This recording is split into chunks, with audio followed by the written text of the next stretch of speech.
Well, thank you so much, Jen. I don't know, maybe I need to hire you to do all of my promoting.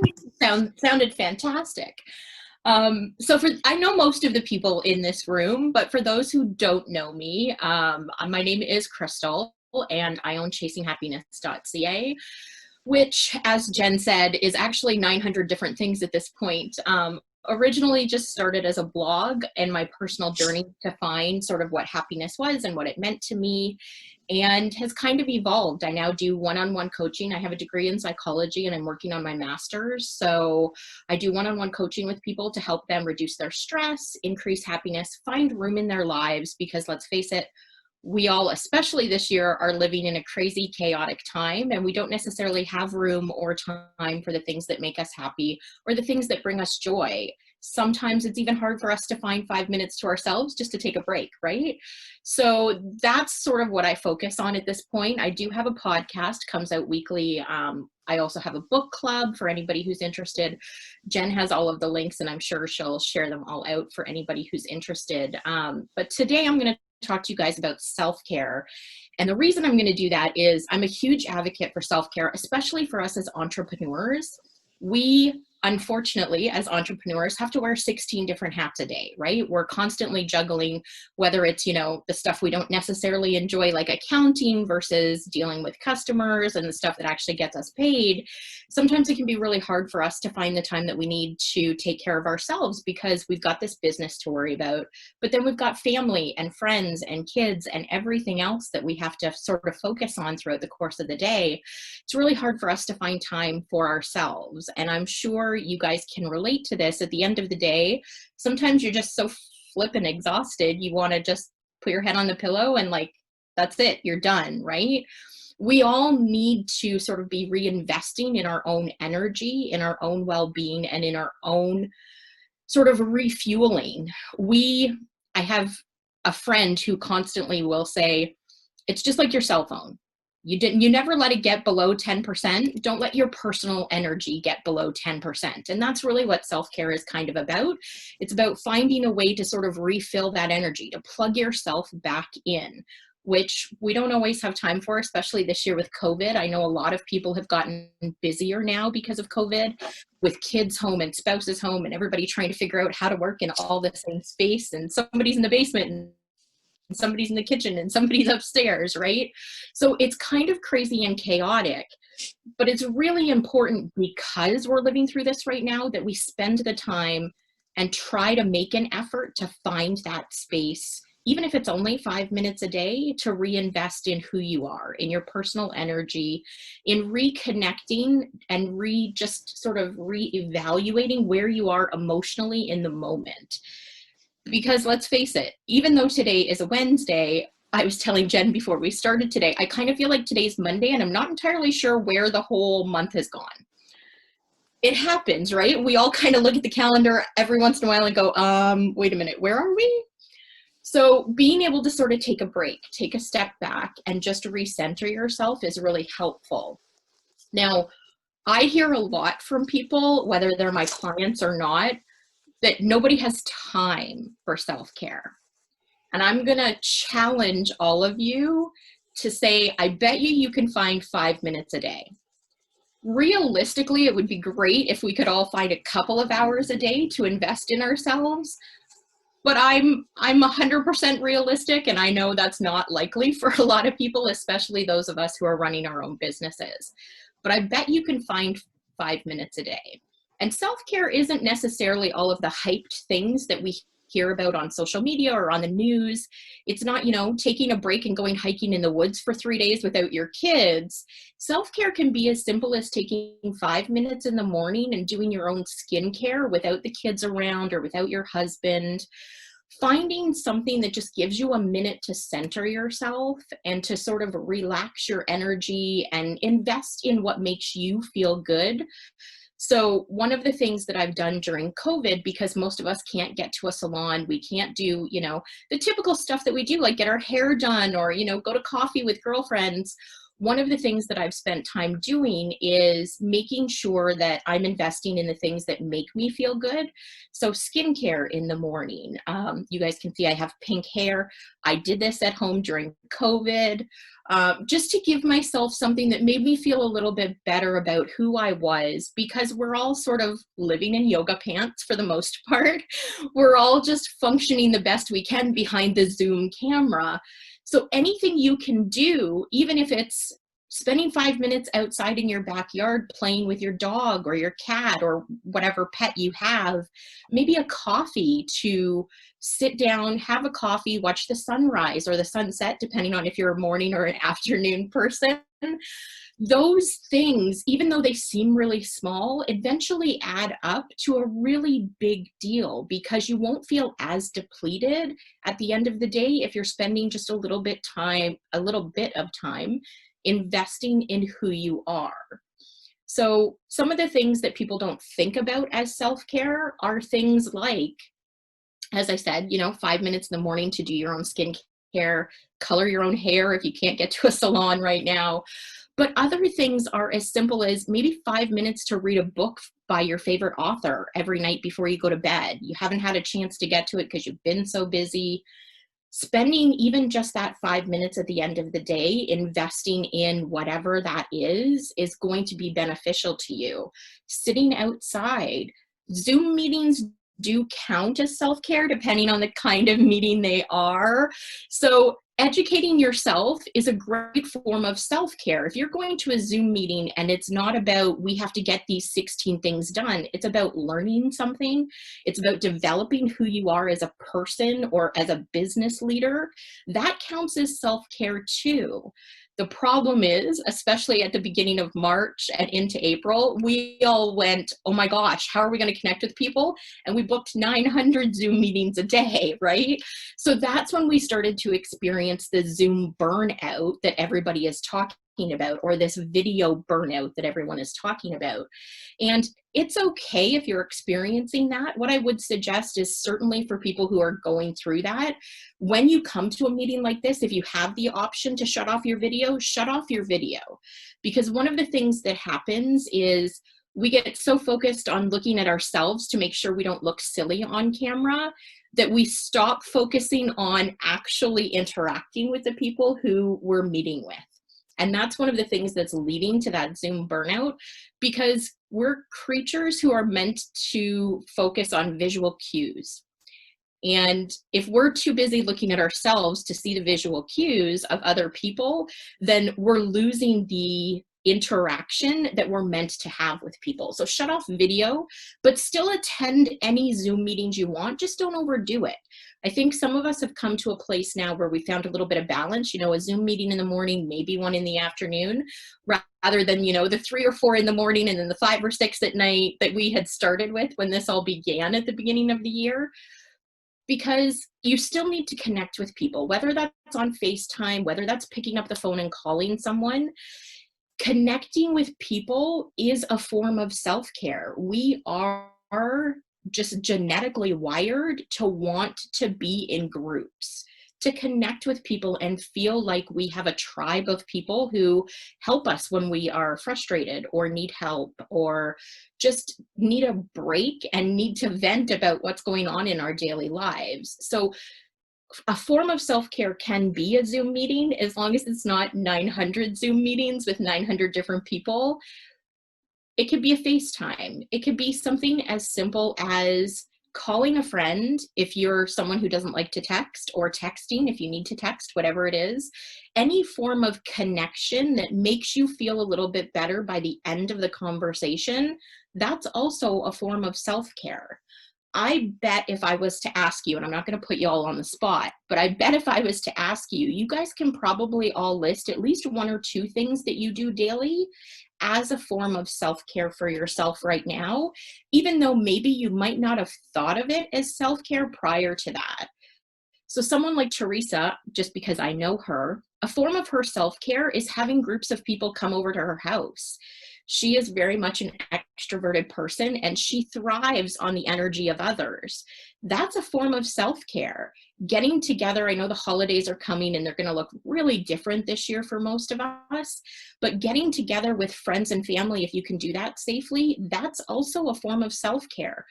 Anything that you do in your life, whether it's daily, weekly, monthly, that makes you feel more energized by the end of that interaction or the end of doing whatever that activity is, that's a form of self-care. And we, especially as entrepreneurs, as women entrepreneurs, we need that, because most of us are wearing hats that aren't just about our business, but we're also running our homes. We're taking care of our spouses.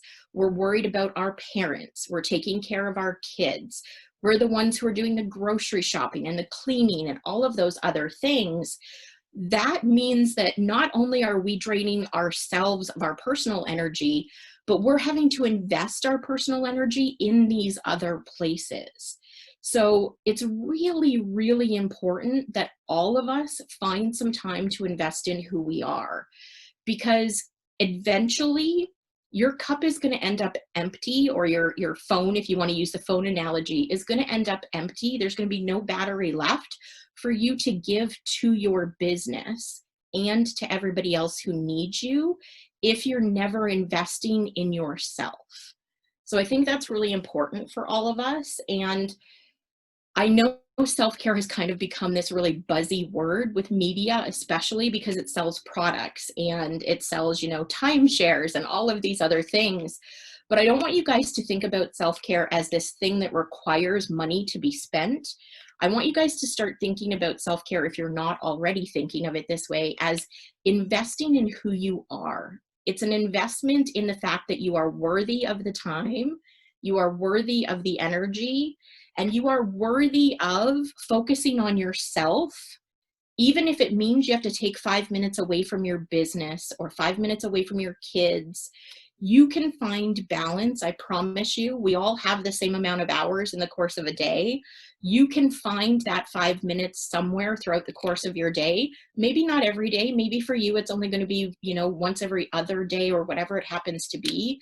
But you can 100% find at least 5 minutes to invest in who you are.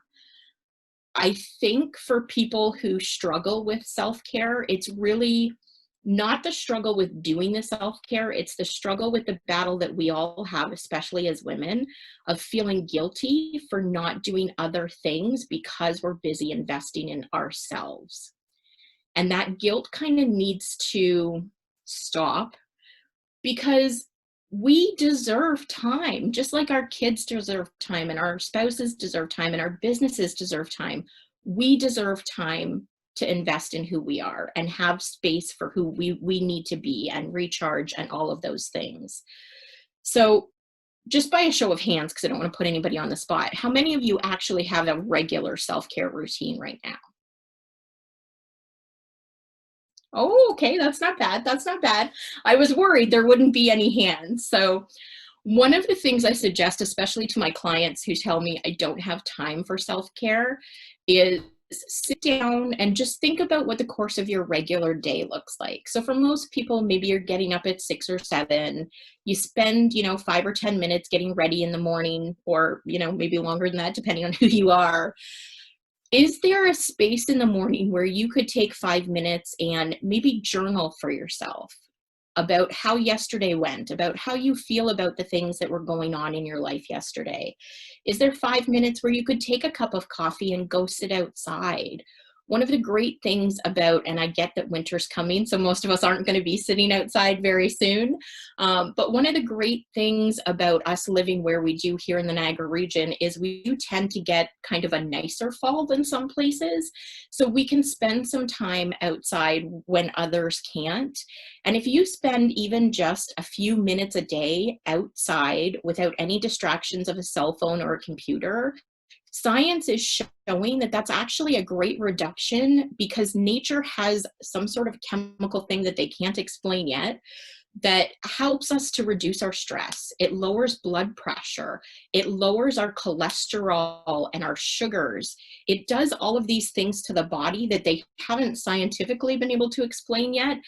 But spending 5 minutes outside with a cup of coffee or a cup of tea in the morning to start your day is going to start your day on a different mindset than your typical chaotic morning would. So if you can find even just a few minutes for that, that's a great start to a self-care routine daily. My self-care routine daily is obviously probably more constructed than most people, but that's because I'm an advocate for self-care. So I wake up in the morning, and one of the first things I do is journal about how I feel about the day that has just passed, or the week, or whatever is going on in my personal life. And I work through the feelings that I'm having so that I'm not carrying those forward into the next day. I also read a little bit in the morning instead of flipping for my phone. I know a lot of us are sort of glued to our phones, especially as business owners. We need to check to see if a client needs us, or we need to check to see what meetings we have in the course of the day.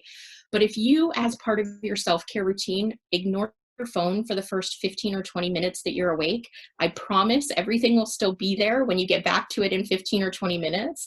But it changes your mindset for the course of the day. Whether you read like I do, or you choose to journal, or whatever it happens to be, if you give yourself that 5 or 10 minutes at the beginning of your day to just take a breath, not worry about all the stress that you have to do and deal with for the rest of the day, your mindset going into your day is going to be very different. And that's a great thing to sort of start a self-care routine that you can carry with you every single day going forward. One thing I will suggest to everyone, because we all are running our own businesses, is pencil in time for yourself. It's really hard. I know it's really hard because clients pay the bills, right? So we want as many clients as we can, paying the bills as often as they possibly can. But at least once a week, pencil in 30 minutes or 60 minutes for yourself. I promise you can find a time that's not going to affect your clients, but it's really important that you do that so that if you're having a week where, like I did today, is today really Wednesday? I'm not sure what exactly is going on. It gives you the ability to sort of reset yourself, refocus on what needs to happen. And then on the days when things go wrong and you can't get into Zoom meetings and everything that you've tried just isn't working, you have the ability to say, you know what, I have a half an hour set aside at 2 p.m. I'm just going to do what I need to do at 2 p.m. to refocus myself, to get everything sorted, to calm myself down a little bit, maybe do some breathing exercises or whatever it is that you need to do to get back to normal. And then that way, the rest of your day feels a little better. You feel a little better because you're not continuing to carry that energy throughout the course of your day. And I promise the first few times you do it, you're going to feel like I really should be spending this time doing something else. But after 5 or 6 times of investing time and energy into yourself, you're going to become addicted to doing it, and it will become a part of your regular day. I promise. It's hard at first. I'm not going to lie to you guys. When I first started doing this, I started chasing happiness 5 years ago. And it only started as a blog on my personal journey. It was never meant to be a business. It's just kind of evolved into that.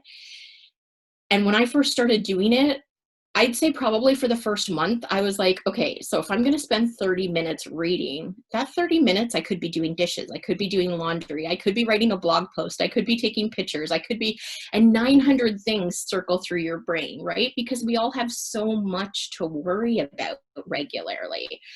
But the way you feel when you're done investing time and energy into yourself offsets that. Takes a little bit of time, but I promise it does offset that feeling. Does anybody have any questions about anything that I've talked about so far? No? Okay. Great. Feel free to just jump in when she asks everybody. You don't need to wait for me to call on you or anything. If you guys do have any questions, please feel free to ask them. One of the things that has happened with Chasing Happiness, because it originally started as a blog and has sort of grown into this business, is I weekly have clients that I meet with one-on-one to discuss how they can make changes in their life. One, to find room for self-care, but two, to be able to find room for the things that they love, the things that bring them joy. Because a lot of us started businesses either because we needed the money, or two, because there was something we wanted to do, but we couldn't find it anywhere else in the structure that we wanted. We realistically still need a break from that business, even if it's something that you love, even if it's something that you chased for 5 years, we still need a break from that. It's still work.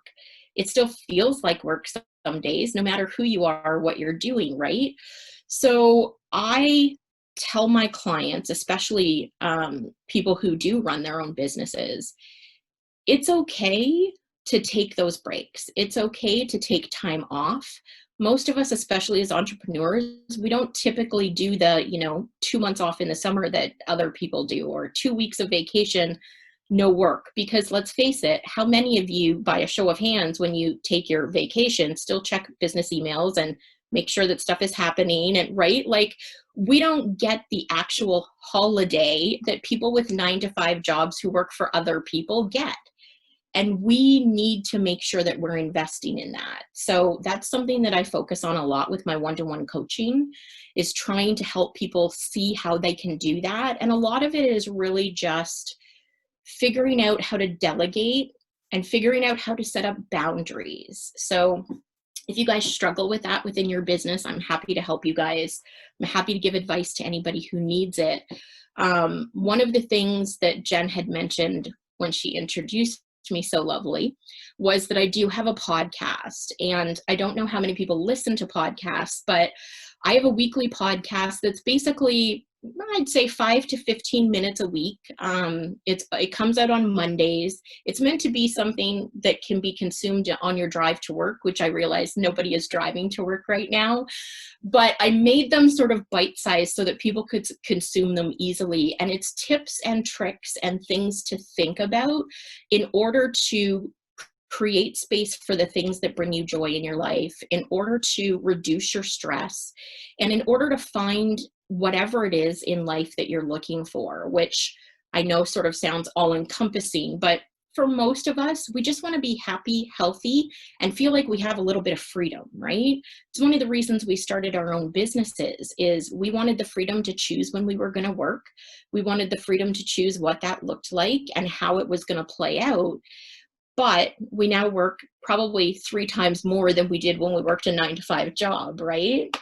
So making space for those sorts of things. If your self-care routine is as simple as, while I'm making coffee in the morning and putting lunch together or whatever it happens to be, I'm going to put on a podcast that's going to make me think about something that maybe I hadn't thought about before, and it'll change my mindset a little bit.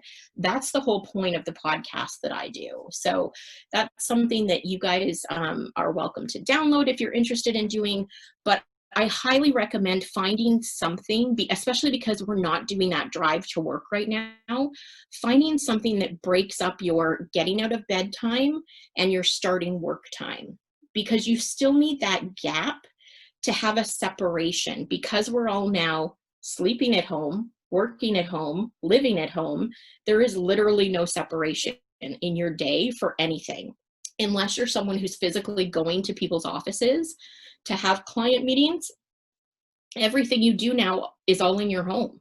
Everything that we're doing right now is in our home. So there is no separation. And we mentally need a little bit of a separation between our work life and our personal life, even if we're running our own businesses. So find something, whether it's going outside and having a cup of coffee, whether it's, sitting down and turning on the radio, or maybe the news for 5 minutes. If you're someone who really needs to watch the news, I caution for anybody who does watch the news regularly, make sure you put limits on how often you're watching the news regularly. I see Teresa laughing in the corner there. Teresa is laughing because she's a little bit of a news junkie. And right now, a lot of the news is not good news, right? Let's face it. We live in a world that is not just chaotic, but a little bit depressing at times. And I'm not saying you don't need to stay up on the news. Of course you do. But the more you consume negative things, the more negatively that's going to affect who you are and the energy that you take into the world. So if you're constantly watching negative information on the news, you're going to feel negative about everything that goes on in the course of your day. So I caution you to limit the amount of that kind of negative energy that you're introducing into yourself, especially at the beginning of the day. If you're someone who puts on the news to watch the weather, fine, no problem. Let's face it, 9 times out of 10 at this point in the year, the weather's going to be, it might rain, we're not sure. It might get cold, we're not sure. But make sure that you are creating a separation for yourself so that you don't feel like you're constantly working. Because we're at home and we have easy access to email and Zoom meetings and everything else, it can feel like even at 1 a.m., like we're still working. We're constantly bombarded by this easy access and no separation. So create limits for yourself as part of your self-care routine. You know, I check emails at work, but not until 9 a.m. or 8 a.m. or whatever your business hours are. Make sure that by a certain time in the night, you're not checking anymore either. Most clients for most businesses can wait to hear from you 12 to 24 hours. I get in cases of an emergency, that may not be the case. So certainly allow for that kind of space if that's the business that you run. But most people are not expecting you to get back to them at 11 p.m. at night. So make sure that you're separating those work hours still and giving yourself a little bit of a disconnect so that you feel like you have a regular life and a work life as well. Does that make sense to everybody? Yeah, and actually, Crystal, I'll just add too, I think COVID has screwed up a lot of people's business boundaries and even expectations as a client, because you're like, well, what's that person doing? We know they're just sitting at their house working because it's COVID.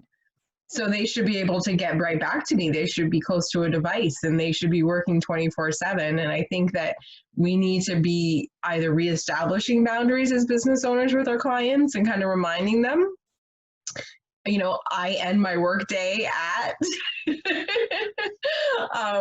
I use because I work into the night. If anyone knows me, I'm a night owl. So I will not send an email at 2 a.m. I'll schedule it to go out at 8 a.m. so that someone's not looking at and expecting, oh, so if I email them, if they email me at 11 o'clock at night, I'll respond, which I won't. I might, but they won't get it till the next day. But I think that because of COVID, the expectations have changed, right? And I don't know if anyone else has experienced this, but it's like, no, like someone, especially if you have people or clients that message you through social media, unfortunately, they can see if we read it. And they're like, well, you've seen it. Why haven't you responded? And suddenly we're like dating again. It's like, why haven't you? And then the dot goes up. It's like, oh, they've seen it. They want to type something. No. But yeah, I think the boundaries and that's a huge form of self-care, just mental health wise for us entrepreneurs to not always have to feel like we're there for people. Because we have our own things to do. Absolutely. And even something as simple as when someone emails you, setting up an automatic response that says, we've received your email. We'll get back to you in 24 to 48 hours. If it's an emergency, please call or whatever. That is going to give them the prompt. Okay, she's gotten it. She'll get back to me when she can. It's a great form of self-care, especially if you're someone like Jen who works on stuff in the middle of the night. Because as soon as a client sees, hey, you're available at 2 a.m. on a Tuesday, I'm always going to email you at 2 a.m. on a Tuesday, you are never going to sleep again, right? Because that person is constantly going to bombard you. So being sure to set up those boundaries or even put simple things in place that give you that ability to mentally take a break from whatever it is that you're doing. It's okay. We don't have to feel guilty as business owners when we need a break. We chose this lifestyle 100%, but we didn't choose it because we wanted to constantly be burnt out and feel stressed out. We chose it because we wanted the benefits of deciding what hours of the day, for the most part, what 12 to 14 hour time frame in the day we were going to work, but we wanted to make those decisions ourselves. We didn't want someone saying you have to show up at 9 a.m. We wanted the freedom to be able to work at 2 a.m. if we had a night where we needed to, right? So making sure that you create space for your mental health is such an important part of your self-care routine. And most clients, I'm not going to say all, because I'm sure we all have clients who sometimes do not, but most clients will respect those boundaries once you put them in place. So they're really, really important. Does anybody have any questions about any of that? Well, I want to pose a question to everybody here. So one thing that really kind of stood out for me, Crystal, what you said, was about conversations that make you feel great is a form of self-care. And it made me think, so I have two nieces and a nephew. The younger niece and nephew, who are 13 and 11, still like to actually have conversations with me. The 19-year-old has her own life and she doesn't want to, but but the younger two, like, they're like my little buddies, and I enjoy spending time with them. And even if it's just going and walking the dog or whatever. And I never thought of that as self-care, and now that you've said that, I do. I'm like, because I don't have to think about anything but being in the moment with them and hanging out and hearing about what they're up to. So I just wanted to kind of pose it to the group of, is there anything that's kind of jumped out at anyone on the call today that they didn't consider self-care before, and now they're like, oh yeah, no, that's something that I do because it does bring me joy? So jump in, anybody. It's true, because I always bring my dog into my office all the time, and he grounds me, and I don't know if you saw my table shaking just a few moments ago, because he's a big dog and he thinks he can fit under my table, and it makes me laugh because he never learns, right? So that takes 2 seconds out of my day to disconnect from everything that's going on in the back of my mind, what I have to do during that day. So he kind of keeps me calm. And I didn't even realize that until, you're saying that's part of something you do. Yep. And I'm like, oh yeah, because he's always with me, and he nudges me, so he brings me into the present for a moment. Like, I don't know if that makes sense or not, but 100%. yeah. And it gives you something to smile about every few minutes or however often he does something silly, right? And those are the things that we need to be doing more of, especially right now, because we are sort of trapped in our homes, for lack of a better word. Those things that just give you a minute of joy in the course of a chaotic day, those are self-care. Awesome. Anybody else that something's kind of come to them? Yeah. Sorry, go ahead.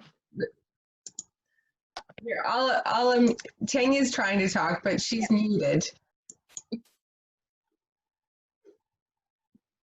There we go. I'm learning. Well, and it's the same, like, just even like how Crystal was saying, to like go for coffee with friends. And that's something that you and I do, that we kind of made that part of a schedule that we've been doing over a few weeks. And I was like, it's like, I always feel great after we have that time together.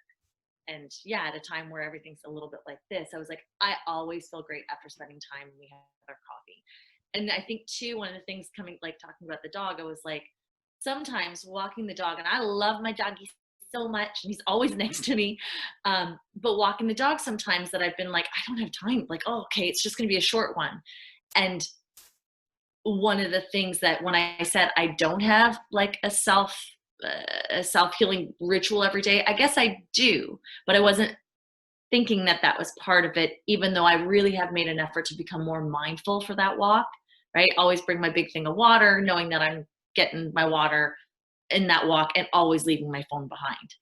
So I was like, that's something that I was like, well, yeah, I guess I am doing it. When I think I'm always like this, I am doing things that, yeah, are part of And that's the thing, right? We sort of, especially right now, we live in this society that tells us, self-care has to be these 3 things. So the things that we typically have to do in the course of the day, like walking the dog or, cutting the lawn, we don't think of those as self-care. But if you use those experiences to disconnect from the digital world, to be more mindful and present in the moment, to pay attention when you're outdoors instead of looking at your phone while you walk the dog. Those sorts of things can become self-care, because at the end of them, you do feel a little bit rejuvenated. You do feel more balanced than you did before you did that activity. So all of those things actually count. And that's one of the reasons why I try to constantly explain to people, self-care is not what most of us think it is. It is so much more than just those things. I'm a huge component of bubble baths. A bubble bath, yes, technically I don't need, but we all need to be clean, right? A bubble bath can be self-care. Maybe you've had a stressful day and that's how you unwind at the end of the day, but you've never thought that that's self-care before. Girl, get yourself a glass of wine, put a candle up, you have a wonderful 30-minute self-care routine, right?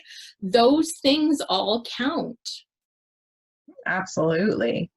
So who has a self-care tip of their own, maybe something they've discovered that works really well for them that they can share, or something that they've been meaning to try to incorporate in their self-care and haven't had a chance to yet because they're not scheduling 30 minutes for themselves? Rhiannon. Recently, I started scheduling in like a 26-minute nap. Nice. Amazing. And like actually like using an app to sort of talk me into the nap and then setting an alarm for the 26-minute mark. That's fantastic. Yeah, I needed it because my brain was like, I was burnt out. And I was like, something has to give. And I think it has to be a nap because these bubble baths aren't working anymore. Sleep is one of the best tools that we can all utilize. Sleep is something most of us don't get enough of on a regular basis. So if you are somebody who can schedule in a 15, 20, 26-minute nap in the course of your day, do it. It will make you feel better. How long have you been doing it for, Rhiannon?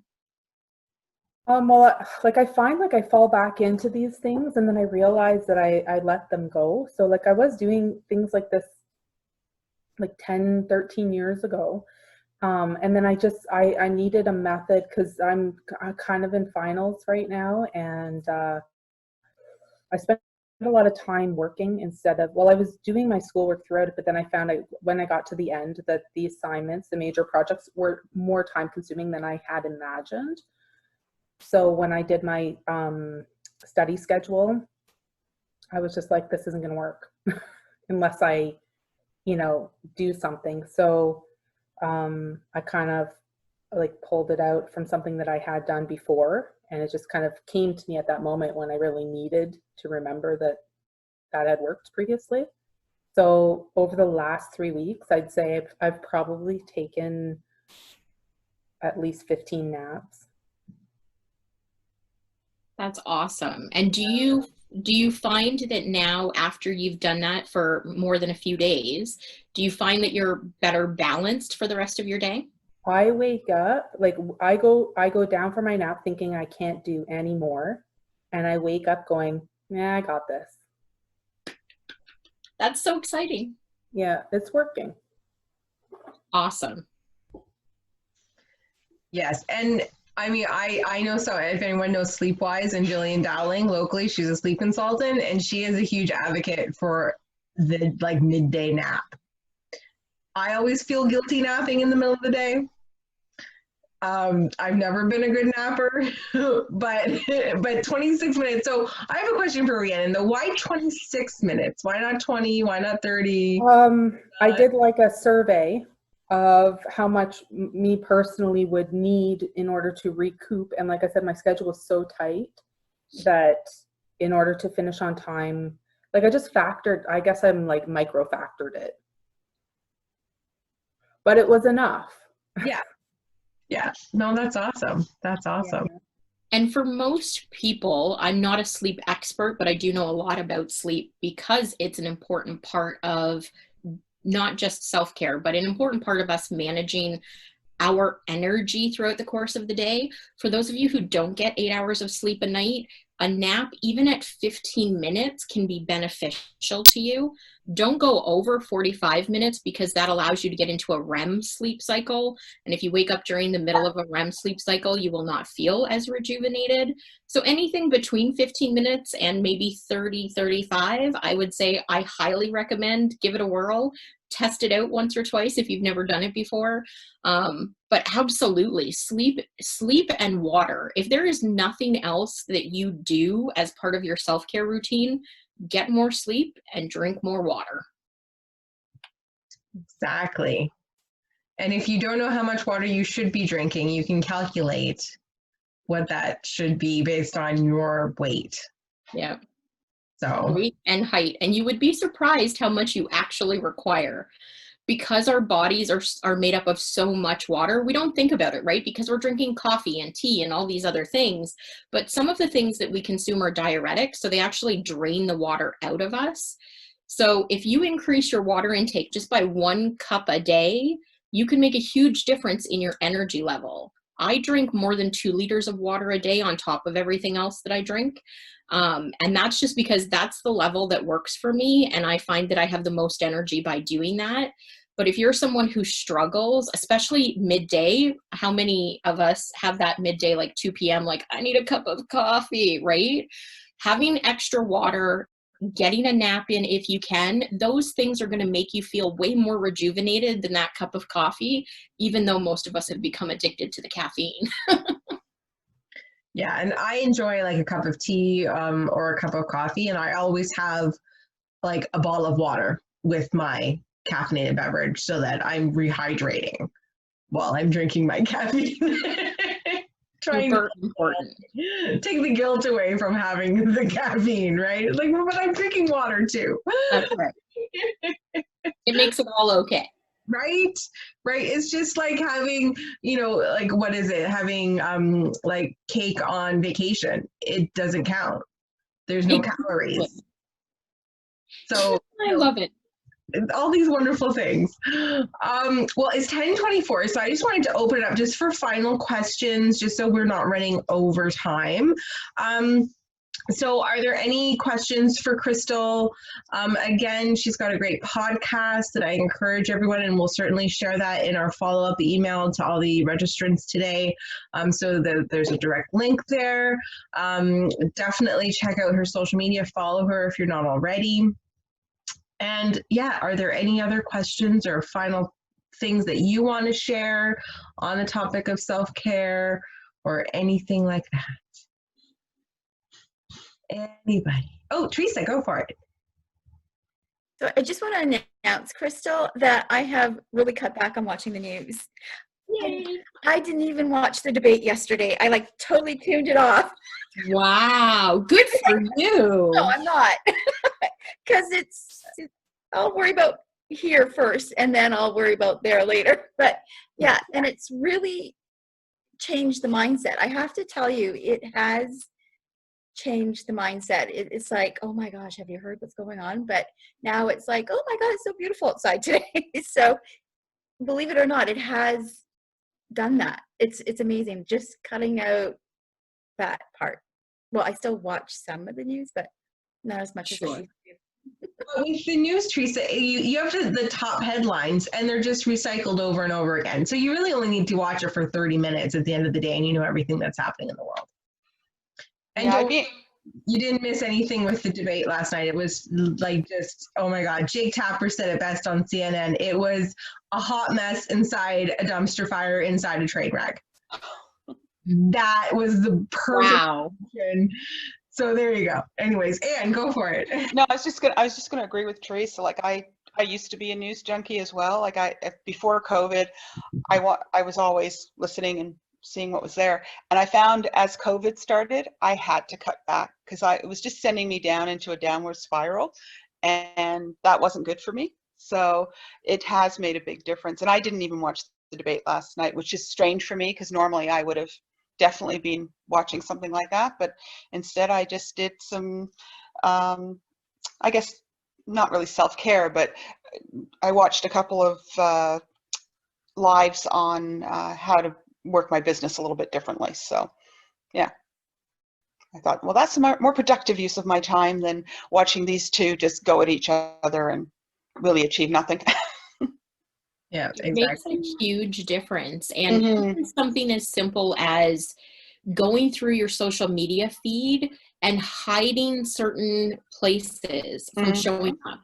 Don't Yeah. get me wrong, I love a good CNN article every now and then, but they don't show up in my news feed on Facebook anymore. If I want to read something from them, I have to physically go to their page because it's very easy for us to become overwhelmed with all of the negative news on social media, especially because for most of us, we're spending time on social media doing our business stuff, but we're still getting stuff that isn't necessarily relevant to our business showing up in our Instagram feed, in our Facebook feed, because that's just the nature of social media, right? Mhm. So if you can spend a few minutes going through and filtering some of that information, it's going to have the same effect on you as not watching the news. Yeah, it's huge. I mean, I've done some of that, and it does make a difference. And it allows you too to focus on the things that are important to you, as opposed to all that peripheral stuff that really all it does is clutter and send your mind into places it doesn't need to go. 100%. And I would add even like snoozing or hiding people's news Mm-hmm. on yours. So if you have somebody that maybe you don't want to unfriend or unfollow, but they're really hyper negative for whatever reason, whether it's just how they are, or it's the moment that they're in, then snooze them for 30 days. I do that to a few people that like, I just can't. They're just showing up in my newsfeed too much right now. I can't do it. I'm just going to snooze them for 30 days. Because it does, like, if you're having to look at that, even if you're not stopping in your newsfeed to read it, it still is consumed. Yeah, it's still there. It's still in your mind. I know I've done that with a couple of people who were just their views were very different from mine on certain topics, and they surprised me. And I sort of started reading them at first, and I thought, I don't need this. This isn't adding anything to my life. So Yeah. yeah. Any other questions, comments, tips to add? Anything else from anybody? No? Okay, Crystal, any final wrap up from you then? It's 10:30, so. Well, just for those of you who didn't think you had self-care, but you actually do, start to pay attention to the things that you do throughout the course of the day. I bet you'll find 5 or 6 more things maybe throughout the course of the next week that are like self-care-ish. And you were like, oh, I didn't necessarily think about those things. And then just remember, as women especially, we feel guilt for almost everything we do in some way, shape, or form, right? Stop feeling guilty about needing space, whether that's from your business, whether that's from the people in your personal life. Taking time to invest in yourself is not something we should ever feel guilty about, because the more we invest in ourselves and a self-care routine and our own emotional energy, the more we're going to have to give to our businesses, to the people in our personal lives, to the things that actually require our attention. Amazing. Okay, so we'll wrap it up then. Thank you everybody for joining us. Thank you so much, Crystal, for all of your amazing tips and wisdom that you've shared today. And I hope that everyone has an amazing day, an amazing rest of their week. We're at like hump day, so we're midway through. Yay. We're almost done the month of September. So again, thanks everyone. And I encourage you all to connect with Crystal and chat with her. Upcoming things just for your radar. We do